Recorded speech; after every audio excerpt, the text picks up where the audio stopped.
Assalamualaikum warahmatullahi wabarakatuh. Alhamdulillahi rabbil alamin.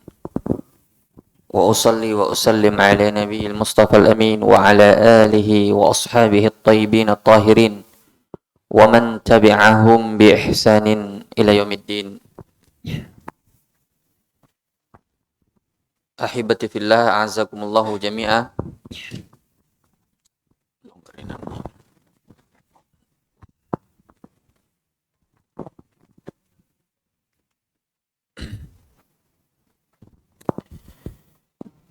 Alhamdulillah, kita kembali melanjutkan kajian kita pada malam ini, insyaallah ta'ala. Seperti biasa kita murojaah sedikit ya pelajaran yang lalu, atau murojaah hadis yang sekarang. Siapa yang mau mulai?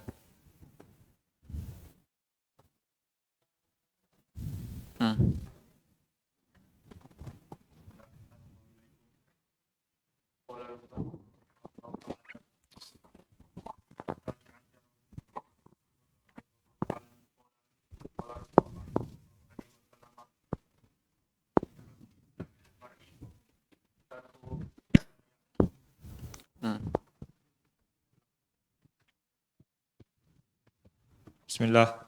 Ahsanallahu ilaikum. Qala al-musannif rahimahullahu ta'ala. Al-hadits ats-tsani 'asyara an Abi Hurairah radhiyallahu ta'ala anhu qala qala Rasulullah sallallahu alaihi wasallam min husni islamil mar'in tarkuhu ma la ya'nihi.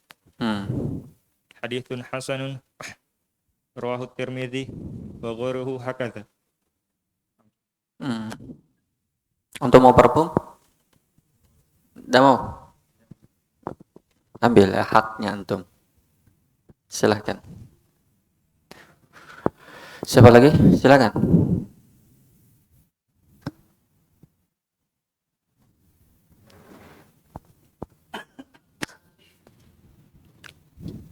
Ini namanya apa? Pemanasan. Supaya antum tidak dikasih pelajaran langsung. Kalau dikasih langsung nanti kaget. Perlu pemanasan dulu. Silakan. Qala al-musannif rahimahullah. Al-hadits ats-tsani 'asyar. An Abi Hurairah radhiyallahu anhu qala qala Rasulullah sallallahu alaihi wasallam min husnil islamil mar'i tarkuhu ma la ya'nihi. Haditsun hasanun rawahu Tirmidzi wa ghairuhu hakadha. Barakallahu fikum. Silakan. Pertanyaan terakhir. Murojaah terakhir. Siapa di sini, angkat tangan saja dulu ya. Siapa di sini yang pernah belajar ilmu mustalah hadis? Angkat tangan. Yang pernah belajar mustalah hadis? Tidak ada? Hadis sahih, hadis hasan, hadis dhaif, hadis maudhu'. Tidak pernah belajar itu? Tidak ada. Di sini tertulis hadisun hasanun. Apa artinya itu? Kalau ada yang bilang hadis sahih, hadis hasan, apa bedanya? Atau sama aja? Cuma beda istilah. Siapa yang tahu jawabannya? Tidak ada. Silakan. Bahaya itu. Hadis hasan dan hadis sahih sama-sama bersambung sanadnya kepada Nabi. Yang tidak bersambung sanadnya kepada Nabi itu hadis dhaif atau hadis palsu. Sekarang pertanyaannya, kalau sama-sama sampai, lalu apa bedanya? Hadis sahih itu ada berapa syarat? Ada 5 syarat. Yang pertama,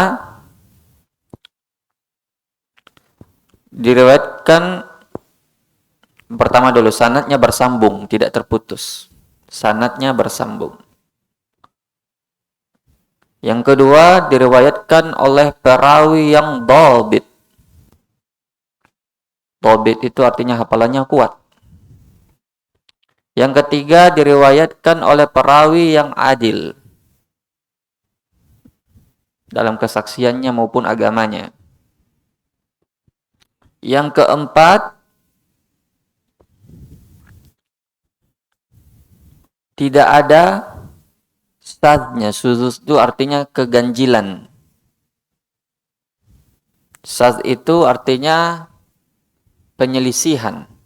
Perawi yang lemah terhadap perawi yang lebih kuat. Atau perawi yang terpercaya, dia selisihi perawi yang lebih terpercaya dari dirinya atau sekelompok orang yang lebih terpercaya. Saya ulangi, saat itu artinya dia menyelisihi perawi yang lain, yang mana statusnya lemah, sedangkan yang dia selisihi statusnya lebih kuat.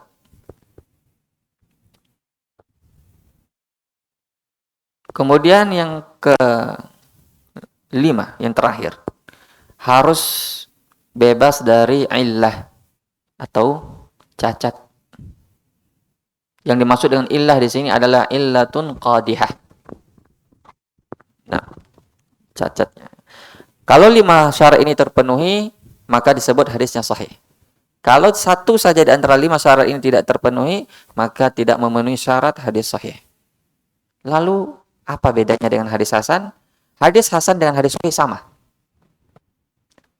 Dalam 5 syarat ini, hadis hasan juga memiliki 5 syarat. Hanya saja perbedaan pada syarat yang ketiga, yaitu atau yang kedua, yaitu perawinya hadis hasan itu agak lebih sedikit rendah hafalannya.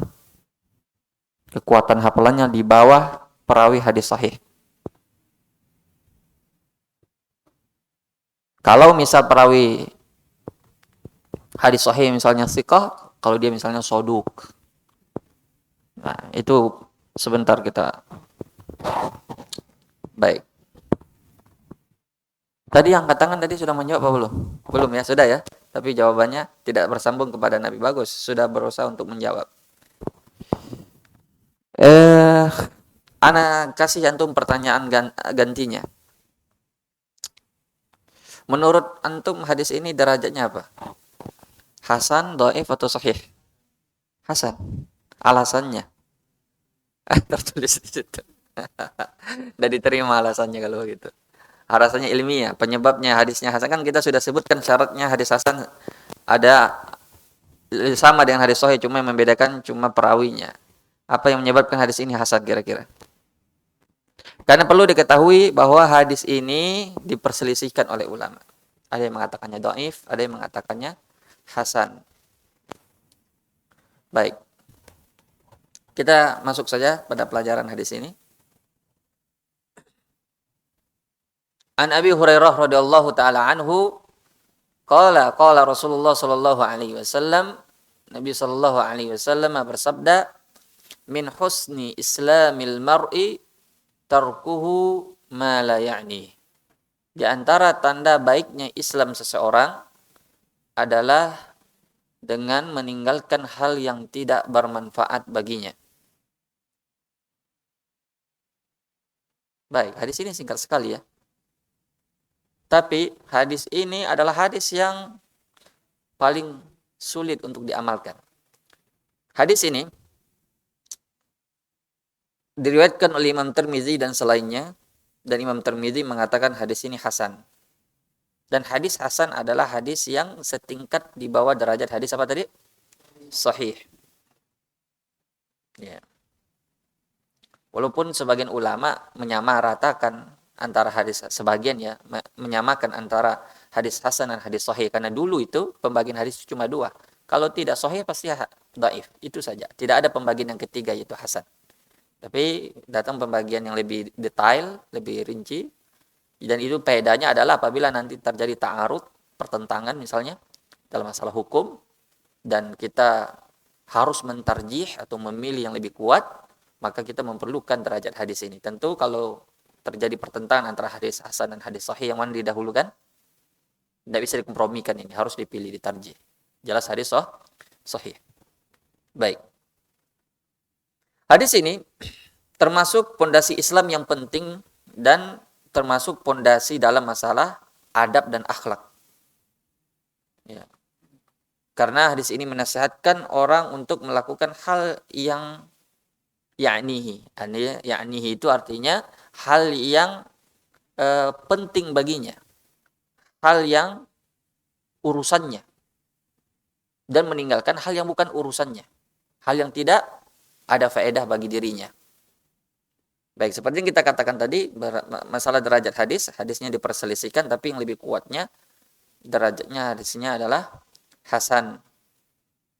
Ya, karena tidak ada cacatnya, tidak ada ilahnya, sanadnya bersambung, dan dia memiliki syawahid, ya. Baik.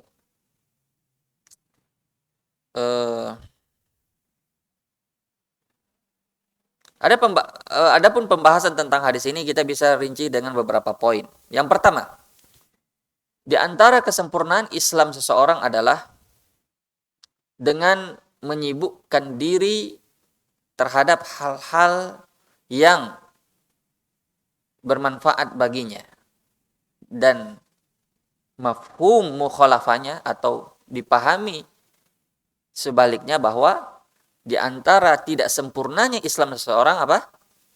Dia menyibukkan diri terhadap hal-hal yang tidak bermanfaat bagi dirinya. Itu hal yang dimaklumi.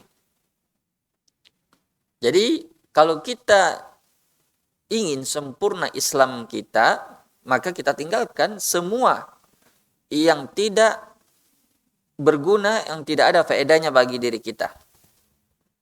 Dengan meninggalkan semua yang bukan urusan kita, yang kita tidak dibebani untuk mengurusnya.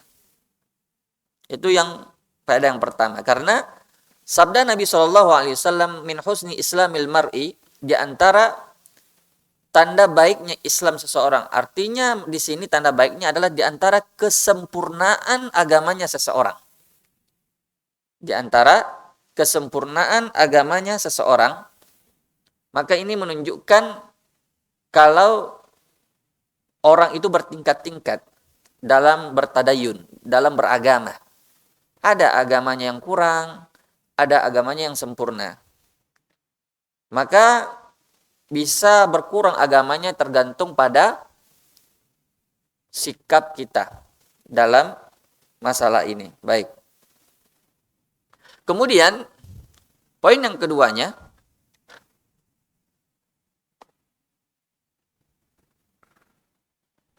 sabda beliau mengatakan tarkuhu malayani, dengan meninggalkan apa yang tidak bermanfaat baginya.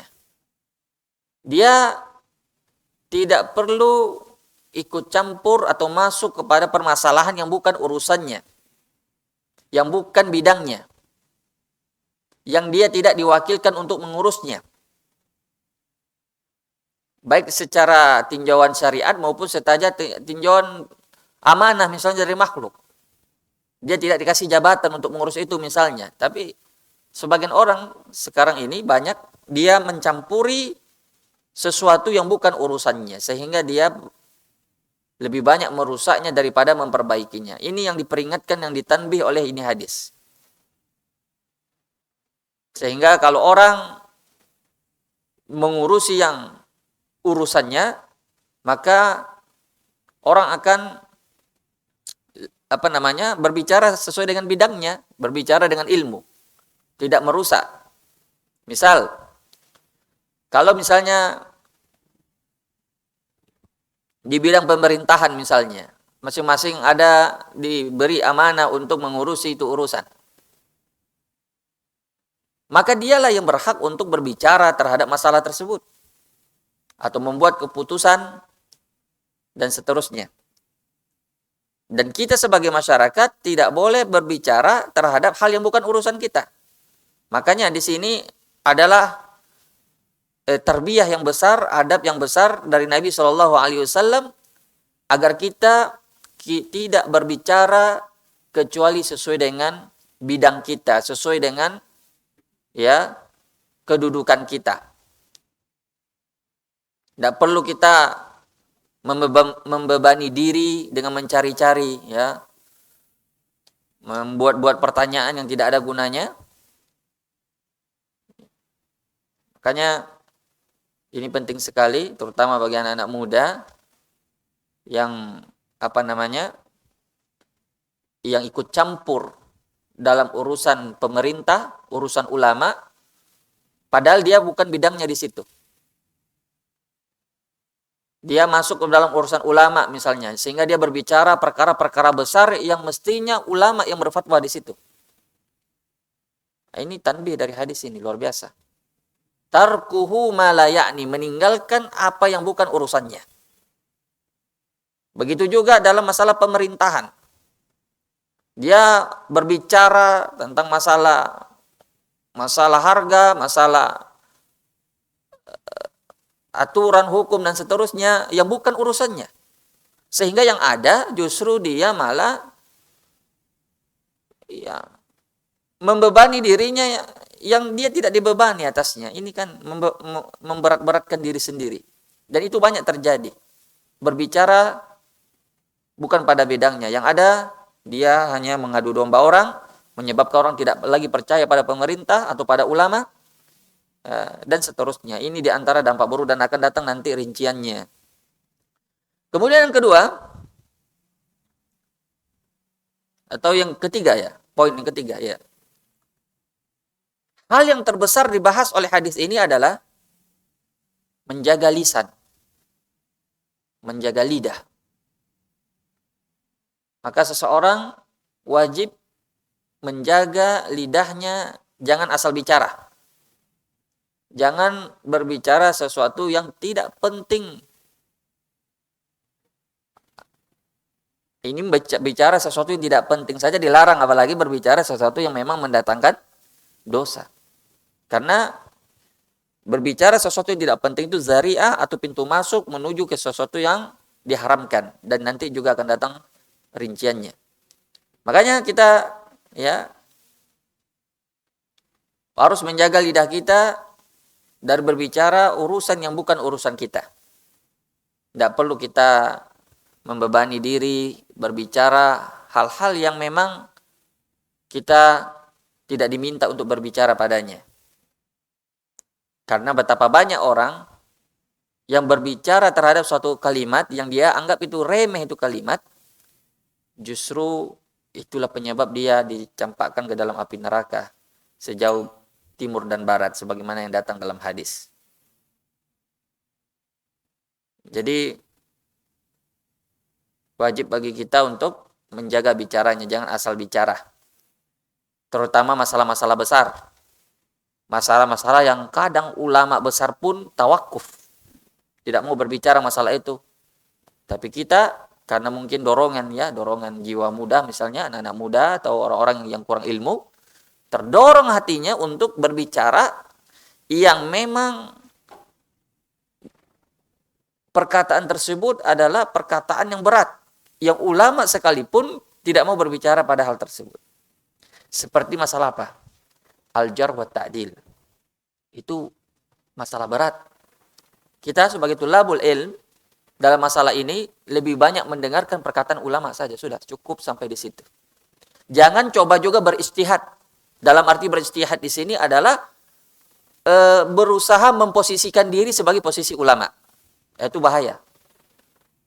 Tapi kita boleh saja, itu bagian dari nasihat, kita meminta kepada alim, ustadz atau ulama yang kita percaya ilmunya, kekokohannya. Dan kita ikuti, selesai masalah. Tidak usah lagi kita memperdebatkan sesuatu yang kita sendiri masih tulabul ilm. Itu diantara masalah berat yang banyak orang menyibukkan diri pada. Sehingga apa ya? Resikonya adalah tersibukkan dari ilmu yang bermanfaat. Kenapa? Karena itu masalah berat. Orang yang membahas masalah itu secara detail, orang yang sudah sampai di puncak ilmu. Sehingga dia bisa menghukumi. Dia tahu mana yang benar, mana yang salah. Ini menyimpangnya di mana, dia tahu. Tapi kayak seperti kita, kewajiban kita sekarang apa?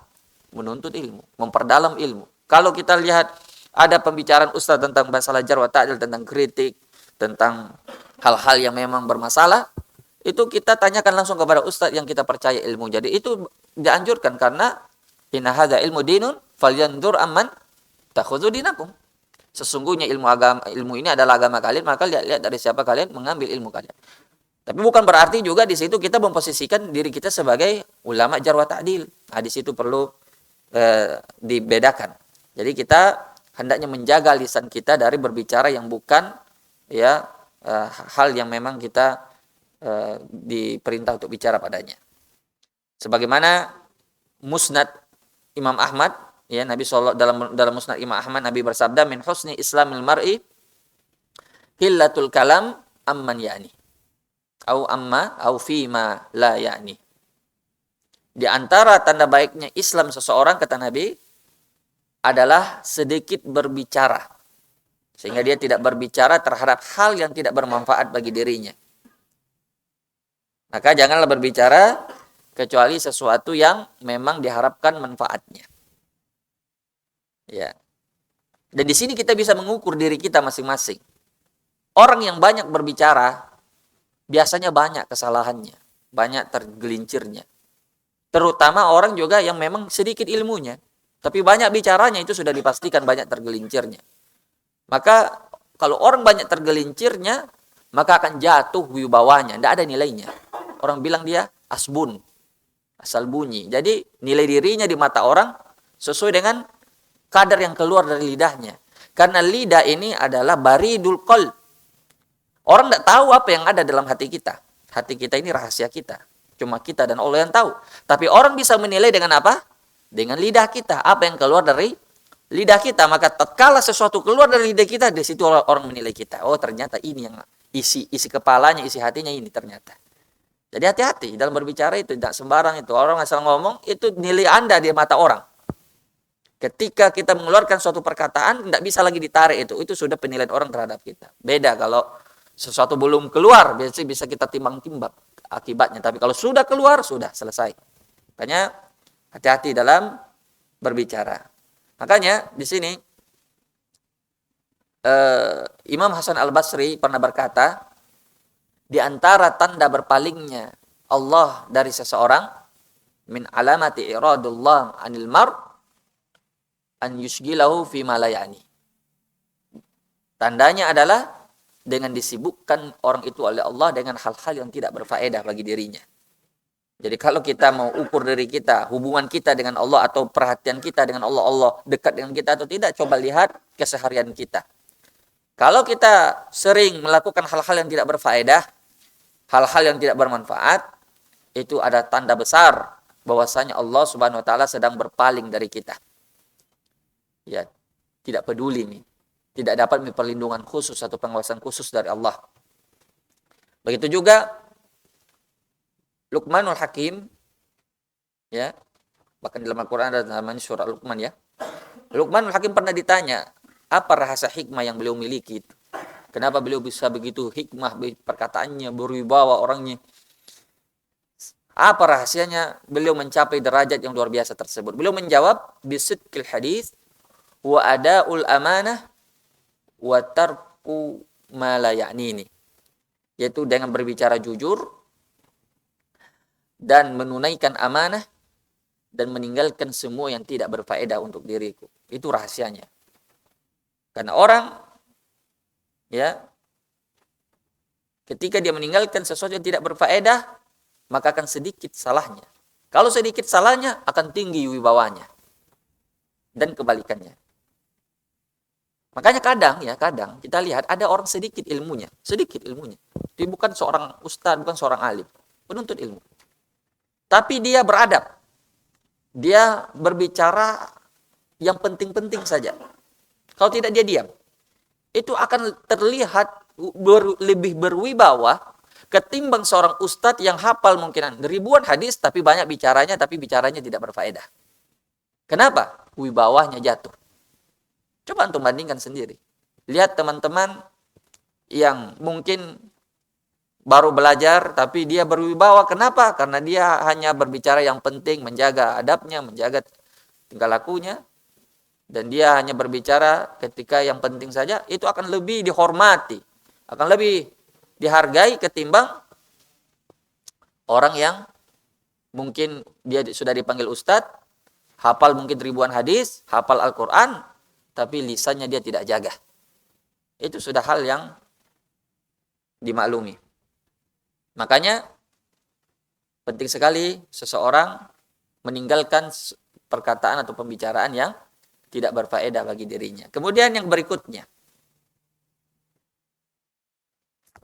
hadis ini adalah dalil bahwa Islam itu bisa bertambah dan berkurang. Iman itu bisa bertambah dan berkurang. Itu keyakinan siapa itu?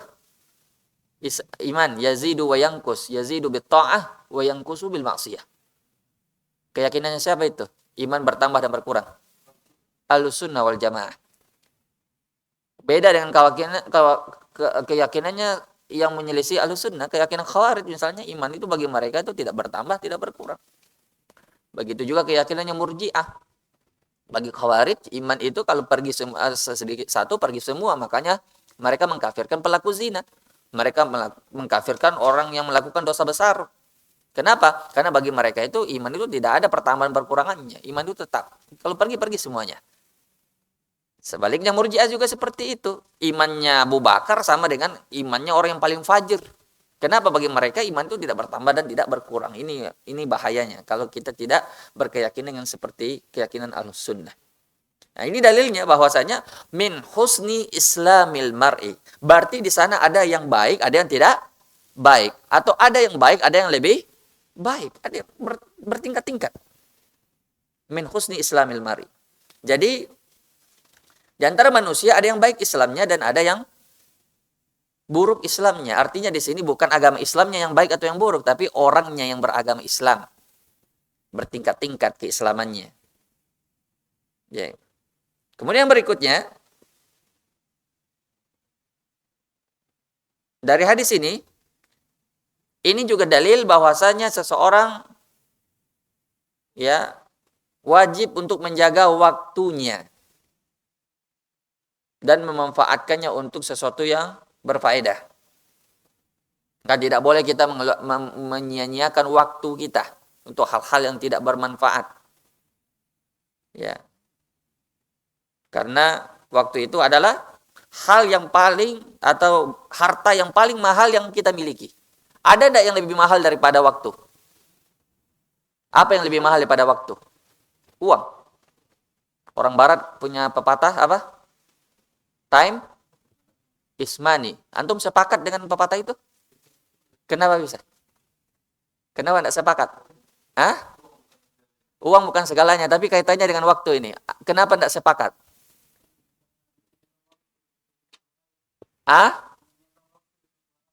Lebih bahaya daripada menyanyiakan uang. Satu alasan yang bisa diterima. Ada alasan lain?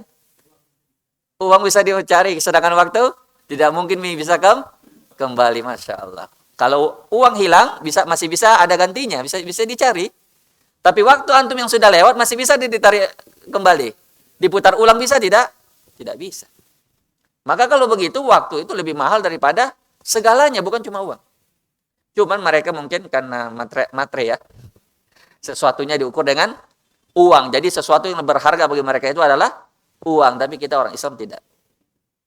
Ada yang lebih berharga daripada uang. Ya, jadi kalau waktu hilang sudah selesai. Berarti berkuranglah jatah kita, kesempatan kita. Tidak bisa diulang kembali. Maka gunakan waktu, terutama waktu apa? Waktu apa ya ikhwan? Waktu muda. Waktu muda sekarang ini. Bisa kembali enggak? Kalau sudah tua nanti misalnya usia 40 ke atas atau 50 ya. Mau kembali lagi usia-usia segini bisa enggak? Enggak bisa. Manfaatkan sebaik-baiknya. La yazulu qadamul abd hatta yus'al an arba'. Tidak akan beranjak kaki seorang hamba di hari kiamat nanti hatta yus'al an arba', sampai dia ditanya 4 perkara. Salah satunya adalah tentang masa mudanya, untuk apa dia habiskan. Kalau jawabannya adalah untuk menuntut ilmu, untuk belajar agama, subhanallah, lolos kita dari pertanyaan tersebut. Tapi kalau masa muda kita habiskan untuk kebanyakan anak muda sekarang nongkrong, ya tidak jelas, menyanyiakan sholat, pergi ke tempat-tempat hiburan, tempat maksiat. Ya artinya mereka bersenang-senang mumpung masih muda, kata mereka kan. Nah, itu tidak akan lolos itu dari pertanyaan tersebut. Makanya Nabi SAW mengingatkan, ni'matani. Lanjut, siapa yang bisa lanjutkan itu hadis? Ni'matani makbunun fihi ma katsirun minan nas. Apa? 2 nikmat yang banyak disia-siakan, yang diremehkan oleh manusia. Ada 2, yaitu As-sihhatu wal faragh. Tamam. Ternyata memang rezekinya antum memang. Kalau rezeki tidak kemana ya? Kalau sudah ditulis sudah, pasti ada saja jalannya. Ni'matani makbunun fihi ma katsirun minan nas as-sihhatu wal faragh. Dua nikmat yang kebanyakan manusia tertipu padanya, yaitu nikmat kesehatan dan nikmat waktu luang. Di antaranya waktu luang yang paling banyak itu di masa muda. Belum ada tanggung jawab yang banyak, belum ada yang lain-lainnya, masih banyak kita punya kesempatan terutama ya untuk yang baik. Jadi kalau waktu luang ini digunakan untuk yang baik ya alhamdulillah, pujilah Allah dengan nikmat tersebut. Tapi kalau tidak maka kembalilah, tobatlah, masih ada waktu insyaallah. Makanya waktu itu ibarat apa? Pedang bermata dua. Kalau kita tidak menggunakannya untuk kebaikan pasti digunakan untuk keburukan, dia bisa tidak. Orang yang menyibukkan dirinya dengan keburukan pasti dia akan tersibukkan dari kebaikan, dan sebaliknya orang yang menyibukkan dirinya dengan kebaikan akan tersibukkan dari keburukan. Kenapa? Karena jiwa manusia itu tidak bisa tenang. Dia harus berada dalam satu keadaan. Kalau dia dalam keadaan tersibukkan dalam kebaikan, pasti dia akan tersibukkan dari hal-hal yang buruk. Sebaliknya kalau dia sedang sibuk dalam keburukan, maka dia akan tersibukkan dari hal-hal yang baik. Itu hal yang memang Allah ciptakan manusia dengannya. Makanya dari itulah saking pentingnya ini masalah waktu ini, masalah kesempatan ini, Allah bersumpah dalam Al-Quran dengannya. Sebutkan 4 waktu yang Allah bersumpah padanya. Tidak boleh kurang ya, silakan. Ada yang bisa? Saya kasih bocoran 1, jadi sisa 3 dicari. Wal asr, sisa 3. Masya Allah. Asyams. Wal fajar. Ta'al. Masya Allah. Jadi, wadduha demi waktu duha, waktu pagi. Wal lail demi malam. Wal fajar waktu subuh. Satu lagi. Wal asr demi waktu asar. Itu Allah tidak mungkin bersumpah dengan makhluknya kecuali sesuatu itu apa? Penting, besar. Baik. Jadi, itu poin yang keempat. Jadi kita sudah tahu tentang betapa pentingnya hadis ini dalam menjaga apa? Waktu kita. Kemudian apa lagi? Yang keberapa lagi? Yang keenam. Hadis ini juga menunjukkan tingginya kedudukan akhlak dan adab di dalam Islam. Hadis ini menunjukkan tingginya kedudukan akhlak dan adab di dalam Islam, dan rinciannya akan datang hadis setelahnya nanti, hadis berikutnya insyaallah pada pertemuan depan. Tapi paling tidak kita katakan bahwa hadis ini menunjukkan bahwa orang yang baik Islamnya adalah orang yang apa? Yang berbicara sesuai dengan apa? Bidangnya. Itu di antara baik adab-adabnya seseorang. Dia tidak mau berbicara sesuatu yang dia tidak ada ilmu padanya. 1. Dia tidak mau berbicara sesuatu yang memang dia bukan ahlinya, yang bukan diberi amanah untuk mengerjakannya, dia tidak dibebani dia untuk mengurusnya. Dia menutup mulutnya rapat-rapat, tidak mau bicara. Itu di antara apa? Adab, bahkan itu termasuk adab yang paling besar, dan bahkan itu termasuk usulnya Ahlus Sunnah wal Jamaah. Makanya mereka tidak mau mengkritik pemerintah dalam hal terang-terangan, karena mereka beradab. Mereka akan berbicara sesuai bidang mereka. Kalau memang mereka ahli di bidang itu, mereka akan beradab mengkritiknya. Tidak seperti sebagian orang yang sedikit adabnya, bahkan tidak beradab. Baru sering kita dibilang tidak beradab. Sering berbicara ulama ini dan situ, menggibah. Padahal yang kita gibah itu bukan ulama. Dalam arti di sini ulama yang mengajak kepada kebaikan. Yang kita sebutkan itu ketergencet, dan itu pun kita menukil perkataannya ulama. Bukan kita yang sok-sokan ingin memposisikan diri kita ulama baru kita berbicara tentang orang tersebut, bukan. Ini tuduhan yang terbalik namanya ini. Mereka yang dengan lancang, dengan tajam lidahnya mengkritik ulama, padahal itu bukan bidang mereka. Berbicara masalah politik, masalah kebijakan ekonomi, masalah kebijakan ini, padahal itu bukan bidang mereka. Mereka tidak tahu itu masalahnya bagaimana pertimbangannya, mereka tidak paham karena bukan bidang mereka. Tiba-tiba mereka sepertinya lebih ahli daripada orang yang membuat kebijakan. Sehingga apa yang terjadi? Resikonya orang tidak percaya lagi kepada orang yang ahli.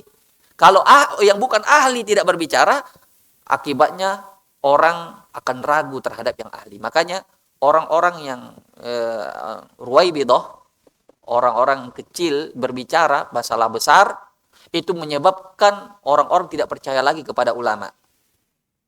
Jadi seolah-olah apa yang disampaikan oleh ulama itu salah, sehingga mereka dijauhkan dari ulama. Dan begitulah cara-cara mereka untuk menjauhkan, pertamanya dijauhkan dulu umat dari ulama, baru dimasukkanlah racun-racun mereka seperti itu. Anda tidak menyebutkan orang, tapi siapa saja yang masuk dalam ini silakan introspeksi diri.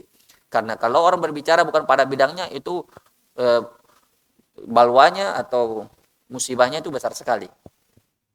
Baik. Jadi itu dia adab yang sebenarnya itu yang seperti itu. Orang tidak berbicara kecuali apa? Pada bidangnya. Orang tidak berbicara kecuali pada urusannya. Yang bukan urusannya dia tidak berbicara padanya. Itu adab yang sebenarnya. Itu baru adab namanya. Baik. Kemudian berikutnya. Ketahuilah bahwa apa yang diberitahukan oleh Nabi dalam hadis ini, min husni islamil mar'i tarkuhu ma la ya'ni, di antara tanda baiknya Islam seseorang adalah dengan meninggalkan yang tidak bermanfaat baginya atau yang bukan urusannya. Itu adalah hadis yang sangat berat. Bukanlah perkara yang mudah. Bahkan ini termasuk perkara yang paling sulit. Kenapa bisa? Siapa yang bisa sebutkan alasan? Kenapa saya katakan hadis ini berat sekali untuk meninggalkan hal yang tidak bermanfaat, meninggalkan yang bukan urusan kita. Sebutkan alasannya kenapa hadis ini sangat berat, bahkan termasuk paling sulit untuk diamalkan. Siapa bisa menyebutkan alasannya? Silakan. Banyak sekali alasannya. Banyak sekali. Sebutkan saja beberapanya.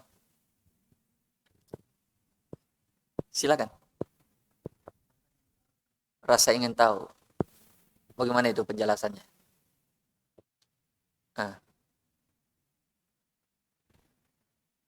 Itu masih belum jelas kaitannya dengan ini. Kenapa, saya ulangi lagi pertanyaannya, kenapa hadis ini amat berat diamalkan? Padahal pendek sekali ini hadis, min husni islamil mar'i tarkuhu ma la ya'ni. Di antara tanda baiknya Islam seseorang meninggalkan tidak bermanfaat. Pendek sekali hadisnya. Tapi bersamaan dengan pendeknya ini hadis sangat sulit untuk diamalkan. Alasannya apa? Silakan.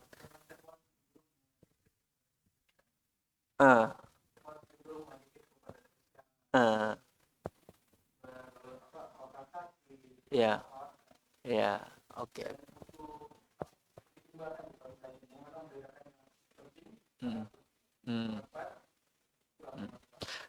Saya mau tanya, apa konsekuensi dari pengamalan hadis ini? Kalau kita amalkan ini hadis, apa dampaknya pada diri kita, pada amalan kita atau kebiasaan kita sehari-hari? Kira-kira, ada yang terpikir enggak? Kalau kita amalkan ini hadis, ada yang berubah enggak pada kebiasaan kita? Ya, silakan.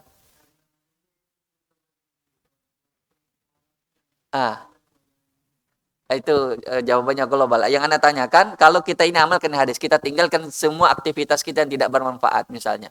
Kira-kira enggak. Bukan itu yang Anda maksud. Yang Anda maksud seperti ini ya, kawan. Yang Anda maksud begini. Coba antum hitung perkataan yang antum ucapkan dari antum bangun tidur sampai tidur lagi. Berapa persen kira-kira yang penting dan berapa persen yang tidak penting? Coba itu. Kalau antum amalkan ini hadis, artinya apa? Lebih dari setengahnya dari semua perkataan antum itu tidak bermanfaat barangkali. Atau perkataan kita lah, semua kita masuk sini.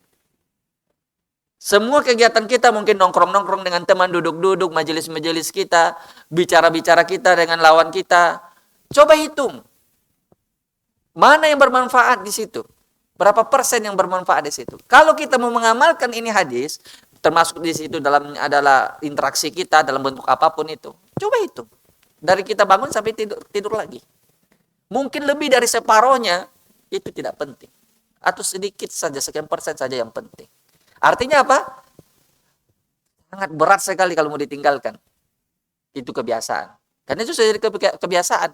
Dan ini konsekuensi dari ini hadis. Bahwa kita harus meninggalkan itu. Yang tidak bermanfaat tinggalkan sudah. Kalau kita berbicara misalnya, tidak bermanfaat itu diam. Susah apa gampang itu? Susah. Sedangkan keinginan kita tadi bilang apa? Untuk berbicara. Nafsu mendorong kita untuk berbicara. Sedangkan kata hadis ini jangan berbicara kalau tidak berguna. Kan begitu. Hadis inilah sisi apa? sulitnya ini mengamalkan ini hadis. Misalnya lagi ngumpul-ngumpul dengan teman, penting apa tidak itu? Nonton bola misalnya. Nonton bola penting apa tidak? Nanti akan datang pembahasan tentang bola ya. Kemudian berikutnya. Jadi istilahnya mengamalkan hadis ini perlu mujahadah, perlu kesungguhan. Ya, perlu perlu kita bersungguh-sungguh untuk melawan hawa nafsu kita. Ya. Karena kebanyakan yang kita lakukan misalnya, yang kita bahas misalnya dalam majelis-majelis sehari-hari, kalau bukan berita viral, kalau bukan masalah politik, kalau bukan masalah sepak bola, berapa tadi skornya tadi malam? Nah, Anan tidak suka bola ya. Anan tidak nonton bola. Terus masih banyak lagi. Kalau dilihat setelah bicara itu apa hasilnya? Tidak ada hasilnya. Yang ada mungkin, yang ada sebaliknya, justru menimbulkan permusuhan. Ini penggemar grup ini penggemar klub ini misalnya, akhirnya baku ada walak dan baroknya, baku bermusuhan gara-gara sepak bola. Ini pendukung partai ini pendukung partai ini pendukung ini, akhirnya mereka berkali orangnya di atas baku ngopi-ngopi bareng, orangnya yang di bawah baku bermusuhan, kan bodoh namanya itu. Itu kenapa? Karena dia menyibukkan diri memang dari awal terhadap hal yang bukan urusannya, yang tidak penting. Allah hukum dia dengan yang seperti itu. Makanya kalau kita amalkan ini hadis, istirahat kita dari hal-hal yang seperti itu. Kemudian yang berikutnya, kenapa Nabi SAW menyuruh kita meninggalkan hal-hal yang tidak berfaedah bagi kita? Apa kira-kira alasannya? Ada enggak alasannya? Kenapa Nabi bilang min husni islamil mar'i tarkuhu malayani? Ini bentuk irsyad, bentuk anjuran bahwa seseorang itu harus meninggalkan hal yang tidak bermanfaat untuk dirinya. Apa faedahnya kita disuruh oleh Nabi meninggalkan hal-hal yang tidak berfaedah? Yang pertama disebutkan oleh para ulama, alasannya adalah kebanyakan orang yang sibuk dengan yang tidak berfaedah, maka dia akan mudah terjatuh kepada hal yang haram setelahnya. Jadi itu tadrij. Tadrij itu artinya langkah-langkah setan untuk menjerumuskan manusia ke yang haram. Jadi awalnya disibukkan dulu dengan yang tidak berfaedah, tidak langsung ke yang haram. Kemudian lama-lama terjerumuslah dia ke yang haram. Tadrij. Ya, khutuwat. Ya. Contohnya seperti apa misalnya? Seperti orang yang nonton bola. Apa kira-kira? Nonton bola hal yang tidak bermanfaat, kita sudah bilang tadi. Tidak ada faedahnya. Tapi dia bisa menjerumuskan orang kepada yang haram. Paling ringan keharamannya adalah melihat aurat. Itu paling ringan sekali itu. Belum lagi ada musiknya, belum lagi ada aurat wanita aja macam-macamnya. Ditambah lagi barangkali ya seperti tadi. Mungkin ada judi di dalamnya, atau mungkin lagi ada penggemar ini baku berkelahi mi. Kalau idolanya misalnya ndak cetak gol, ngomel-ngomel mi, dia celah mi itu dia maki-maki mi itu pemain sepak bola kah. Lebih hebat dia lagi daripada itu pemain. Ada. Kenapa? Karena dia sudah terjerumus dari awal memang. Dan lebih parah lagi daripada itu apa? Sampai menyanyiakan sholat. Betapa banyak mungkin jadwal sepak bola itu menjelang subuh. Kemudian nanti waktu penentuan skornya itu pas lewat waktu subuh. Banyak orang meninggalkan waktu subuh. Gara-gara apa? Lupa. Mungkin pura-pura lupa ya. Karena dia sudah tahu sudah mau subuh. Sehingga dia tidak sholat subuh gara-gara itu. Karena takut nanti kalau dia sholat subuh terlewatkan pertandingan yang sangat penting menurut mereka. Dan itu luar biasa. Luar biasa. Gara-gara sepak bola yang tidak penting baginya, dia tinggalkan yang penting. Itu maksudnya. Bahwa kalau orang sudah terjerumus pada hal yang tidak penting, itu pintu masuk baginya untuk terjatuh kepada hal-hal yang memang Allah haramkan. Kemudian, di antara alasan yang lainnya adalah sibuk pada suatu yang tidak bermanfaat, yang tidak penting baginya, biasanya akan menyebabkan permusuhan. Ya, menimbulkan kekacauan dan pertikaian sesama kaum muslimin. Seperti yang kita bilang tadi, ada orang yang ikut, yang setia pada yang ini, kelompok ini, ada yang setia kelompok ini, dibahaslah masalah yang lagi hangat. Akhirnya dia bela kelompok ini, dia bela kelompok ini. Mereka kami berkelahi setelah itu.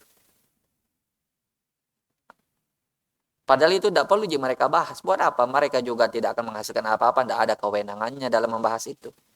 Makanya biasanya menimbulkan pertanyaan. Belum lagi, kalau orang berbicara hanya menimbulkan permasalahan.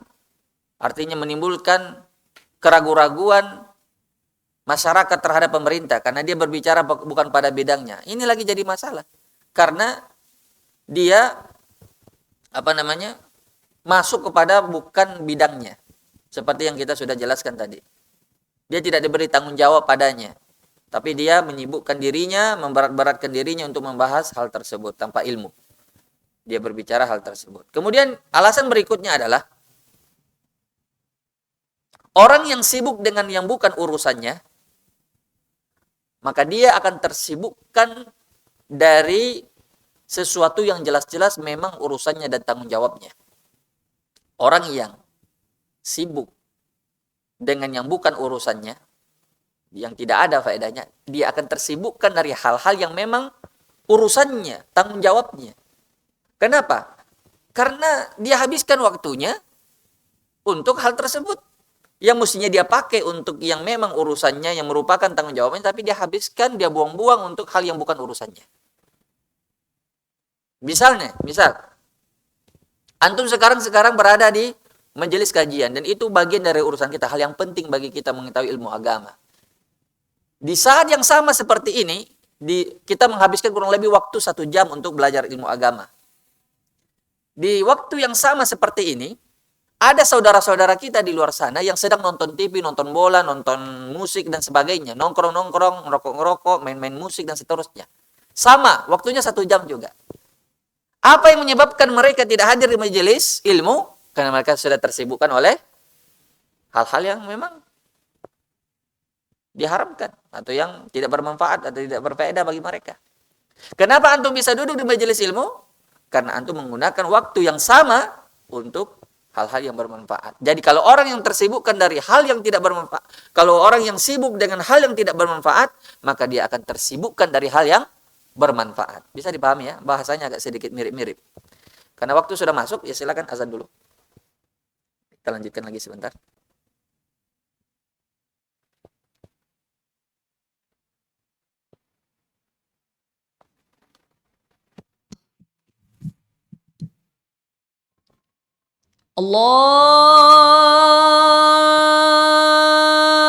Allahu Akbar, Allahu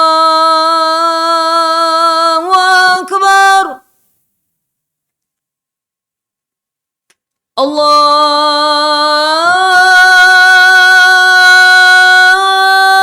Allahu Akbar,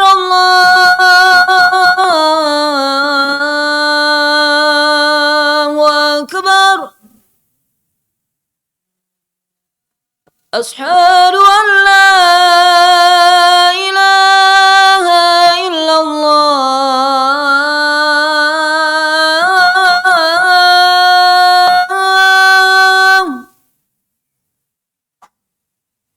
Ashhadu an la ilaha illallah.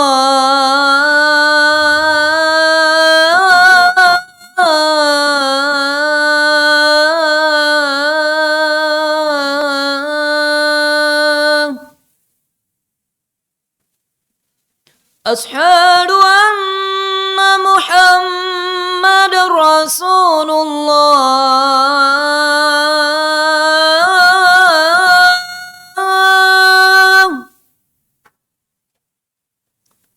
Ashhadu anna Muhammadar Rasulullah.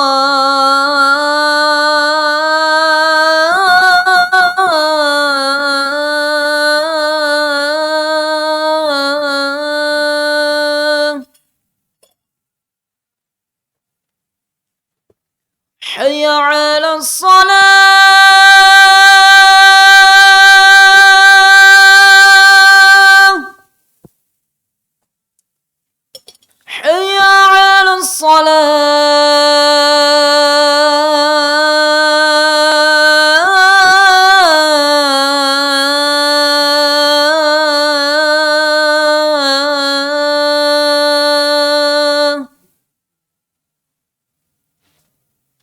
حي على الفلاح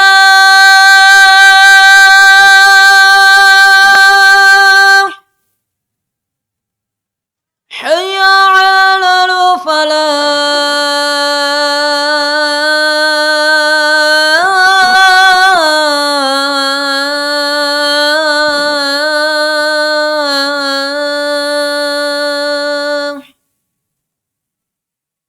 الله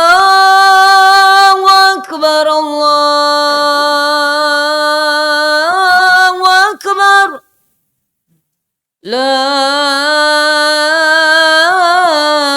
إله إلا الله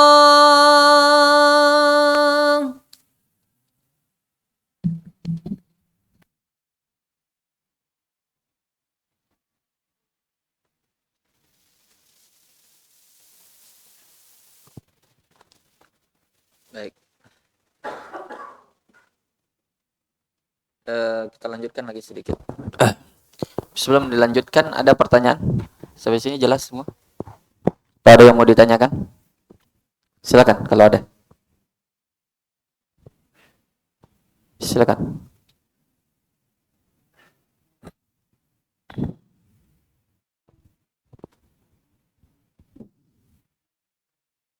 Iya, silakan.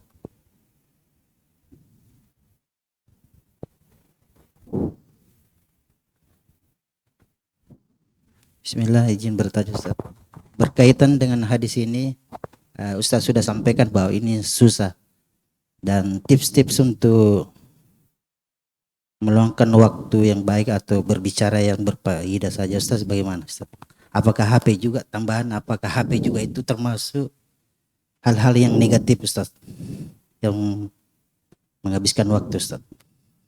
Jazakallah khair. Baik. Pertanyaannya bagus. Sekaligus susah untuk dijawab. Bagaimana cara-cara atau tips-tipsnya kita bisa mengamalkan ini hadis? Karena kita katakan tadi hadis ini tidak gampang untuk diamalkan. Pertama, kita minta tolong tentunya kepada Allah. Minta tolong kepada Allah untuk menolong kita memanfaatkan waktu kita dengan sebaik-baiknya dan menghiasi diri kita dengan akhlak yang diajarkan oleh Nabi pada hadis ini.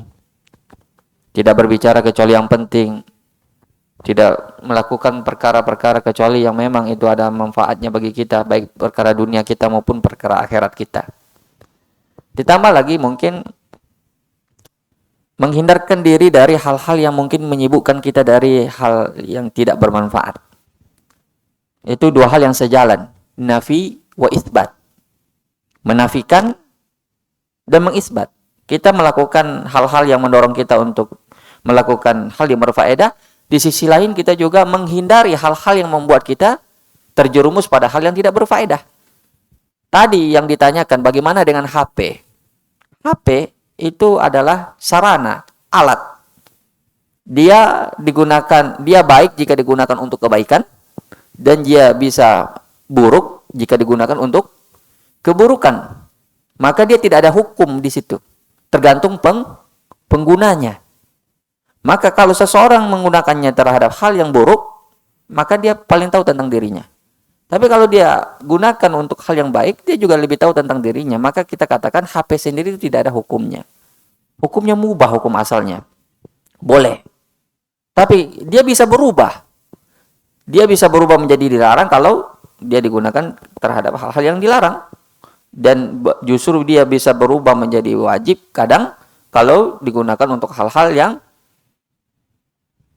menunjang kita melakukan kewajiban, seperti berdakwah misalnya dengan HP, misal malah yatimul wajib illa bi fahuwa wajib, sesuatu yang menjadi penyempurna untuk kebaikan atau kewajiban, maka itu adalah hukumnya wajib. Jadi sarana itu sarana, hukum sarana itu kembali kepada hukum yang 5, tergantung kepada kita menggunakannya. Jadi itu kita memohon kepada Allah, ya mudah-mudahan Allah Subhanahu wa taala menjadikan kita di antara hamba-hambanya yang tidak dipalingkan darinya. Karena kita katakan tadi di antara tanda berpalingnya Allah dari kita adalah dengan disibukkannya kita dengan hal-hal yang tidak bermanfaat bagi kita. Di sini ada pertanyaan juga. Bismillah, apakah hukumnya memutar murattal Al-Quran sedangkan anak bayi saya tenang dan tertidur ketika mendengarkan ayat suci Al-Quran? Saya tidak paham ini, yang mananya yang ditanyakan, apanya yang ditanyakan. Tapi hukum memutar murattal Al-Quran itu diperbolehkan. Tidak ada masalah selama seseorang tidak memutarnya sedangkan niatnya untuk menjadi pengantar tidur. Itu tidak boleh. Itu bukan termasuk adab terhadap Al-Quran. Banyak orang jadikan Al-Quran itu sebagai pengantar tidur. Padahal Al-Quran itu diturunkan untuk kita mentadaburinya, memahaminya, menghafalnya. Bukan untuk pengantar tidur. Itu yang perlu diingat. Tapi kalau kita tertidur tidak sengaja, itu kita tidak berdosa. Tapi kalau sudah mulai memang merasa ngantuk, matikan. Jangan tertidur, Al-Quran masih nyala. Baik. Kemudian, yang perlu lagi diperhatikan bahwa ada bagusnya seseorang memutarkan murattal untuk bayinya, membiasakan dia dari kecil, ya, sehingga telinganya terbiasa mendengarkan Al-Quran, dan itu insya Allah dia memiliki alam bawah sadar. Mungkin itu akan tersimpan di bawah memori alam bawah sadarnya. Sehingga nanti kalau dia sudah berusia 4 tahun, 6 tahun, dia sudah mudah menghafal Al-Quran karena sudah akrab itu bunyi ayat dari telinganya. Makanya kalau ingin menjadikan anak menghafal dari kecil, silakan biasakan dia mendengarkan Al-Quran dari bayi. Bahkan dari kandungan kalau bisa. Dan betapa banyak orang yang berhasil mendidik anaknya hafal Quran sebelum usia balik. Usia 6 tahun sudah hafal 30 juz. Dan kita terheran-heran kapan dia belajar Al-Qurannya. Ya, kita jawab. Itu tadi. Dia sudah membiasakan anaknya dari kecil. Dan itu banyak. Dan saya temukan beberapa orang di antaranya ketika kami dulu di Depok mengajar tahfiz menjelang berangkat ke Madinah. Itu kan sempat mengajar tahfiz. Dan itu ada beberapa anak yang masih kecil. Belum 7 tahun atau 6 tahun. Itu sudah menghafal Al-Quran. Kenapa? Ternyata rahasia orang tuanya itu. Didengarkan Al-Quran semenjak dia kecil. Bahkan saat di kandungan ibunya. Dan itu perlu tentu ditinjau ulang apakah ada kaitannya atau tidak. Tapi yang jelas itu penjelasannya mereka. Mereka yang punya anak yang telah berhasil menghatam Al-Quran sebelum usia balik. Dan itu banyak ya. Di Indonesia ini cukup banyak yang seperti itu. Jadi itu berkaitan dengan itu. Kita lanjutkan lagi sedikit ya. Masih belum selesai yang tadi.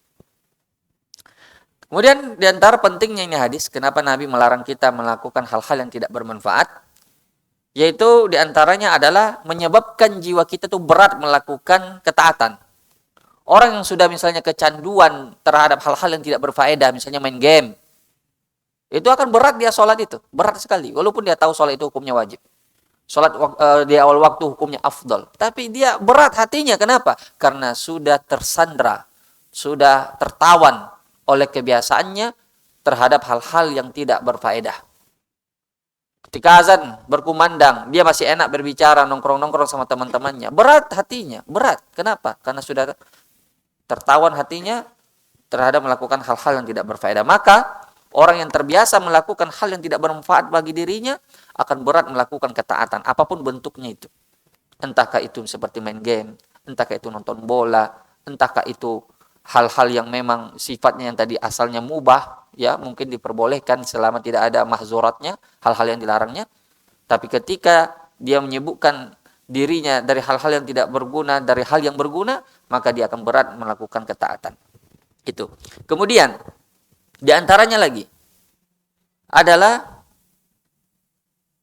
dia lebih suka membahas masalah yang remeh-temeh. Orang yang terbiasa membuang-buang waktunya ini, yang waktunya dibuang-buang terhadap hal yang sia-sia, itu dia lebih tertarik membahas hal yang remeh-temeh, yang kecil-kecil. Dan terpalingkan dirinya membahas masalah yang penting, yang besar maslahatnya, yang besar faedahnya. Kenapa? Karena terbiasa membuang-buang waktu. Maka kalau kita punya teman yang seperti itu, sebaiknya dihindari dulu. Kenapa? Karena kita tertular. Itu gampang sekali menular itu. Mempunyai teman yang suka bicara tapi tidak ada faedahnya, suka membuang-buang waktu, itu akan menular lambat laun kepada kita. Makanya pepatah Arab mengatakan as-sahibu sahib. Teman itu menarik kita pada kebiasaannya. Makanya kalau ada teman-teman yang misalnya hobinya membuang-buang waktu, tidak ada guna-gunanya dia berkumpul bersama-sama tanpa menghasilkan faedah, bala mungkin kadang menghasilkan dosa, tidak usah temani. Kemudian berikutnya,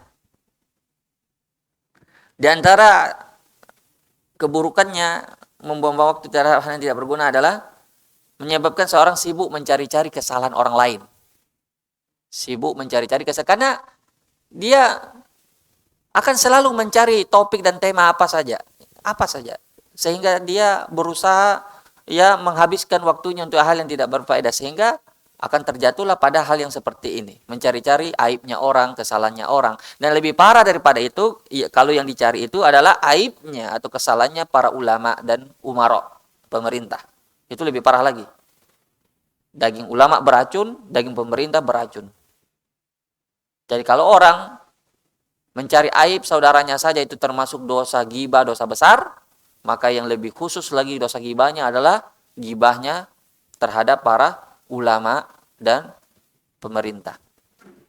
Dan ini mau tidak mau ini, orang yang terbiasa membuang-buang waktunya bercerita, apa saja dia akan cerita. Apa saja. Termasuk hal-hal yang besar seperti ini. Kemudian, di antara keburukannya lagi adalah orang yang terbiasa membuang-buang waktunya seperti ini, dia akan bermudah-mudahan meriwayatkan perkataan yang tidak jelas sumbernya, tanpa tasabbut, tanpa cek terlebih dahulu. Karena dia berbicara menghabiskan waktu sia-sia seperti itu, ada yang harus dibicarakan, apa saja.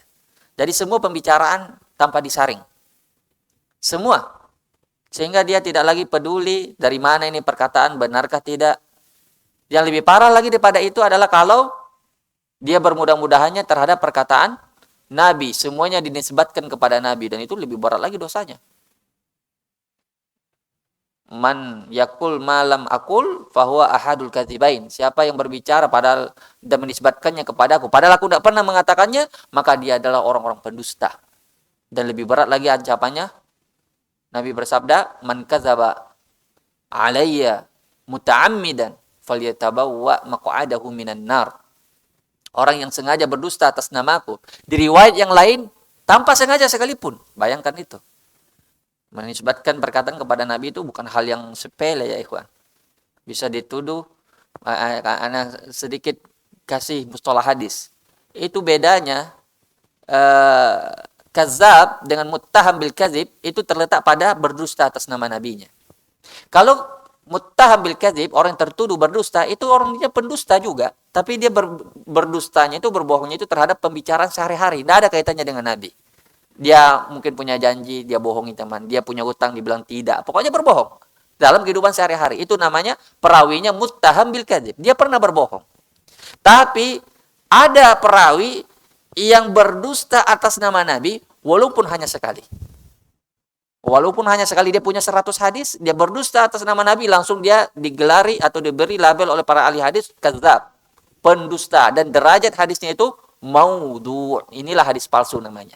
Karena diriwayatkan oleh perawi yang apa? Pendusta. Pendustanya di sini bukan pendusta yang sehari-hari, tapi pendusta atas nama Nabi. Jadi dia misalnya meriwayatkan 100 hadis, maka 100 hadis itu dihukumi maudhu'. Makanya ulama berbeda pendapat hukum taubatnya itu orang yang berdusta atas nama Nabi. Apa hukum taubatnya? Sebagian mengatakan tidak diterima taubatnya. Dalam arti tidak diterima taubatnya, tidak diterima riwayatnya. Kalau dia taubat, urusannya dengan Allah. Allah ampuni. Kalau tidak, itu antara dia dengan Allah. Adapun antara kita dengan dia, riwayatnya tidak ada yang dipercaya. Karena dia sudah berani berdusta atas nama Nabi. Kita tidak bisa aman dengan berikutnya. Apakah dia ini jujur atau tidak. Sehingga itu dosa besar sekali itu. Kalau dalam ilmu hadis, orang yang berdusta atas nama hadis. Jadi makanya orang itu tidak bermudah-mudahan dalam meriwayatkan hadis. Nah, beda dalam orang-orang yang qasas, orang yang tidak ada ilmunya, orang yang suka bercerita, ya pokoknya apa saja. Dengan mudahnya lidahnya, Nabi bersabda begini, Nabi pernah bilang begini, subhanallah. Kenapa? Karena mereka qasas. Makanya para ulama terdahulu, ulama ahli hadis membuatkan buku khusus tentang orang-orang yang seperti ini. Orang qasas itu biasa pendusta. Biasa mereka membawa-bawa nama Nabi yang Nabi sendiri tidak pernah mengatakannya. Maka ini di antara yang awalnya tadi itu adalah dia berbicara sesuatu yang tidak ada faedahnya, yang tidak bermanfaat bagi dirinya, dan akhirnya ujungnya dia bisa terjatuh pada perkara-perkara yang berat. Barangkali itu dulu ya yang bisa kita bahas pada pertemuan kali ini. Mudah-mudahan ada manfaatnya. Semoga bihamdik syada la ilaha illa anta astaghfiruka wa atubu ilaik. Sebelum ana tutup, ana punya 2 pertanyaan. Ini sayang dianggurkan tuh. Harus dihabiskan. Ada pertanyaan.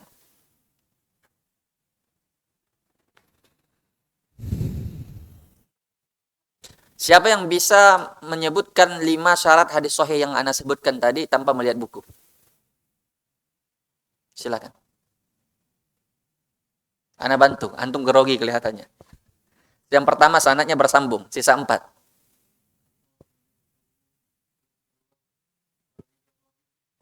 Apa itu dhabit?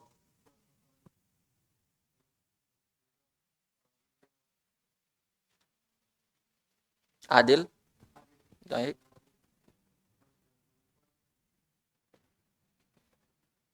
Tidak ada? Tidak ada yang ganjil? Atau sad? Tidak ada? Ilatnya atau cacat? Cacatnya. Silakan. Barakallahu fiik. Sisa 1, terakhir.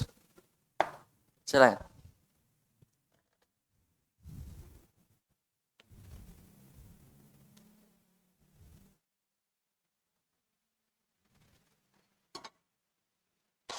Siapa yang masih hafal hadis yang kemarin?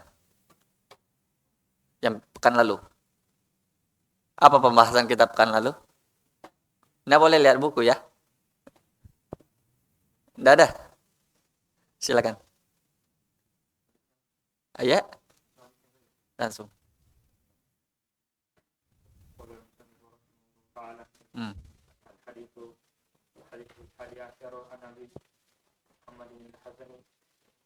Ibn Ali Ibn Abi Thalib Ibn Rasulullah sallallahu alaihi wasallam wa ruhanatihi radhiyallahu anhu qala hafidhu min Rasulillah sallallahu alaihi wasallam da'ama yaribuka ila ma la yaribuka wa Tirmidzi wa Nasai wa qala Tirmidzi haditsun hasanun sahihun. Barakallahu fiik. Ini tanda-tandanya orang murojaah. Hadisnya singkat sekali. Tapi kenapa tidak ada yang ingat? Karena yang dihafal cuma hadis yang mau dihadapi. Barakallahu fiik. Jazakallahu khair. Silakan. Dan ini pelajaran bagi yang lain ya. Ternyata ada juga ikhwah kita yang perhatiannya luar biasa terhadap pembahasan kita ini. Alhamdulillah. Baik, kita cukupkan dulu. Assalamualaikum warahmatullahi wabarakatuh.